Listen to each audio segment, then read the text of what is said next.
अस्सलाम वालेकुम। ये पोस्टाबी का सीआरएम है और इसको हम कैसे यूज़ करते हैं वो भी मैं आपको बताता हूँ, और कनेक्ट कैसे करना है। सबसे पहले हम रजिस्टर्ड कर लेते हैं। यहाँ पे हम कंपनी का नाम लिख लेते हैं और यहाँ पे हम कोई ईमेल डाल देते हैं, ठीक है, और पासवर्ड अपना लगा लेते हैं। उसके बाद सिंपली हम इसको लॉगिन कर लेते हैं।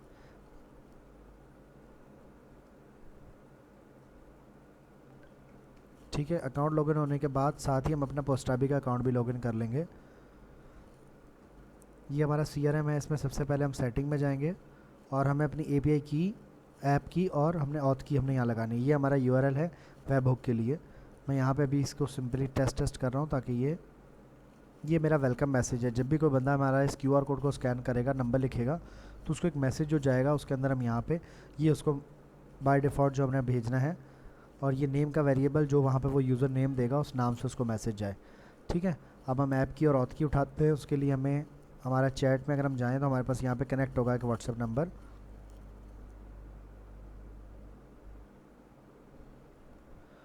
ये मेरे पास व्हाट्सएप लेट सपोज कनेक्ट है। ठीक है, तो अब मैं क्या करूँगा, माई ऐप्स में जाऊँगा और वहाँ पे जाके एक ऐप क्रिएट करूँगा। माई ऐप्स, यहाँ पे एक ऐप क्रिएट होगी सेम नेम के साथ। उसका तरीका क्या है, सिंपल यहाँ पे जाओ, यहाँ से अपनी डिवाइस सेलेक्ट करें, डिवाइस के बाद उस ऐप का नाम रखें। तो मैं रख रहा हूँ पोस्टाबी सीआरएम। यहाँ पे यूआरएल दे दें, यूआरएल यहाँ से आप कॉपी कर लें, ठीक है, और इसके बाद सिंपली इसको क्रिएट ऐप कर लें। अब जैसे ही आप क्रिएट ऐप करेंगे तो ये देखें आपके सामने ये आ जाएगा। इसको आप इंटीग्रेशन पे क्लिक करेंगे, ये आपकी ऐप की है। ठीक है, इसको हम कॉपी कर लेते हैं। यहाँ पे हमारी ऐप की आ गई और यहाँ पे हमारे अपनी ऑथ की आएगी। ठीक है, इसको करने के बाद हम जस्ट इसको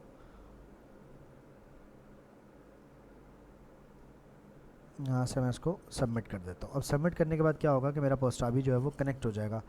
अब ये जो हमारा क्यूआर कोड है, अगर हम इसको खोलते हैं तो इसका लिंक ये भी पड़ा हुआ है, ऐसे कॉपी भी हम कर सकते हैं। तो ये हमारे सामने पेज आ गया। दिस इज़ टेस्ट था, ये डेमो था। यहाँ पे मैं लेट सपोज नंबर लिखता हूँ, उसको मैं गेट स्टार्टेड करता हूँ। तो एक बाय डिफ़ॉल्ट मैसेज जाना चाहिए क्योंकि अभी मेरा व्हाट्सअप कनेक्ट नहीं है, वरना मैसेज भी चला जाता। यूज़र को ये सारी चीज़ नज़र आती है। ये क्यूआर कोड हम अपनी शॉप वगैरह पे लगा सकते हैं और उस क्यूआर कोड पे खुलने के बाद ये फॉर्म आएगा। यहाँ पे नेम और नंबर उसका लेके हम सेव कर सकते हैं, और उसको बाय डिफ़ॉल्ट जो मैसेज जाएगा वो ये वाला है जो कि हमने लिखा था यहाँ पे अस्सलाम वालेकुम लिख सकते हैं। उसके बाद नेम और नीचे कोई भी आप चाहते हैं, वेलकम टू अवर शॉप और सेव माई नंबर और फॉर मोर अपडेट्स, इस तरह की चीज़ें। और अगर हम कॉन्टैक्ट्स में जाएँ तो अभी हमने एक जो नंबर लिखा है वो हमारा यहाँ पे आ गया। सिंगल इस मुझे मैसेज करना है या जो भी ये पर्सन है इसको सिर्फ मैसेज करना है तो आप कर सकते हैं यहाँ से। बट अगर आप चाहते हैं कि पूरी शीट को मैसेज किया जाए, सबसे पहले ये भी बता दूँ, यहाँ से आप इंपोर्ट CSV करके उसके अंदर नेम, व्हाट्सएप और कैटेगरी, ये 3 कॉलम होने चाहिए। 2 रिक्वायर्ड हैं, तीसरा रिक्वायर्ड नहीं है। नंबर जो है वो 92 के साथ होगा, और आप फाइल अपलोड करेंगे तो आपके सारे नंबर भी यहाँ पे ऐड हो जाएंगे। एक्सपोर्ट करने के लिए सिंपली आप एक्सपोर्ट कर सकते हैं। खुद अगर 1 बाय 1 करके ऐड करना तो आप यहाँ से ऐड भी कर सकते हैं। उसके बाद चलते हैं हम कैटेगरी में। कैटेगरी अगर आप चाहते हैं कि कैटेगरी वाइज हो तो आप यहाँ से लैंडिंग पेज में ऑन करेंगे और यहाँ पे अपनी कैटेगरी बना देंगे। जैसे कि मैं अभी एक कैटेगरी बनाने लगा हूँ, फॉर एग्जांपल ऑफिस कैटेगरी बना रहा हूँ, ठीक है। और जब मैं अब लैंडिंग पेज अपना देखूंगा तो यहाँ पे मेरे पास एक कैटेगरी का ऑप्शन भी आएगा, ठीक है। तो हम ये भी कस्टमर को दे सकते हैं कि वो स्टूडेंट है, कौन है वो, लीड वाइज सेलेक्ट कर सकता है कि वो इंटरेस्टेड किस में, डील्स में इंटरेस्टेड है, किस में इंटरेस्टेड है। वो हम यहाँ से कैटेगरी भी उसकी डिफ़ाइन करवा सकते हैं।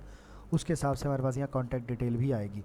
उसके बाद आ जाती है हमारे पास कंपेन रेडी करने के लिए क्या करना है, हमने यहाँ पे जाना है कंपेन में, लॉन्च न्यू कंपेन, और इसके अंदर हमारे पास कंपेन का नाम आएगा, ठीक है। और यहाँ पे मैसेज लिखेंगे, इसमें भी ये नेम का वेरिएबल दिया गया है।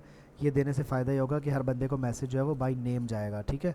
उसके बाद ठीक है, उसके बाद हमारे पास 3 ऑप्शन है। या तो हम CSV फाइल डायरेक्ट अपलोड कर दें जिसमें हमारे नेम और नंबर हो, ये सैम्पल फाइल अवेलेबल है इसी तरह की फ़ाइल हो, या फिर हम कैटेगरी वाइज उठा लें, यानी जैसे कि ऑफिस की कैटेगरी थी उसको हम क्लिक कर लें तो उसको जाए, या फिर यहाँ पे हम सेलेक्ट ऑल कर लें तो सारे नंबर सेलेक्ट हो जाएँ। यहाँ पे बाय डिफ़ॉल्ट हमारा डिले रखा हुआ है 50 सेकंड, आप इसको ज़्यादा कर सकते हैं, कम ना करिएगा।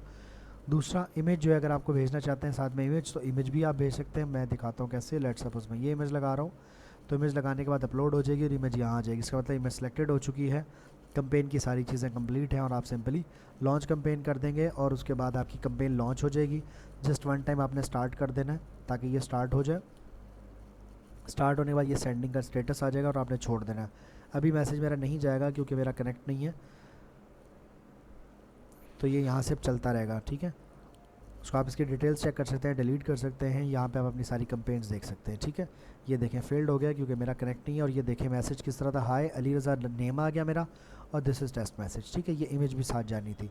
रिपोर्ट्स में अगर हम जाते हैं तो यहाँ पे हमारे पास रिपोर्ट्स आएगी कि जैसे ये पहले किया था मैसेज नहीं गया, ये मैसेज नहीं गया, तो यहाँ पे हमारे पास आएगा। यहाँ पे हम अपनी लैंडिंग पेज की और दूसरों की अलग-अलग भी देख सकते हैं। यहाँ पे हमारे पास चैटबॉट लॉग है, बट चैटबॉट लॉग अभी हमने एक्टिव नहीं किया। इन फ्यूचर इसमें भी चीज़ें आ जाएंगी मज़ीद, और भी इसमें काफ़ी सारे नए फंक्शन वक्त के साथ साथ आते रहते हैं। ये लाइव लॉग है, लॉग के अंदर बेसिकली जिनके साथ हम चैट कर रहे हैं वो हमारे पास यहाँ आ जाता है।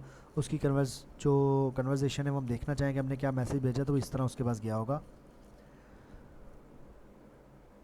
ठीक है। ये हमारे पास चैटबॉट टिकर्स हैं, ये अभी एक्टिव नहीं है, ये इन फ्यूचर ये भी एक्टिव हो जाएंगे। जैसे कि इसमें कोई प्राइस लिखेगा तो आप प्राइस कोई भी देना चाहोगे तो वो उसको प्राइस चली जाएगी, ठीक है। ये वेब एपीआई के लिए बेसिकली ये सिस्टम है। मेटा एपीआई के अंदर ये काम नहीं करता, उसका सीआरएम बिल्कुल डिफरेंट है क्योंकि वो नंबर कहीं और इस्तेमाल नहीं होता।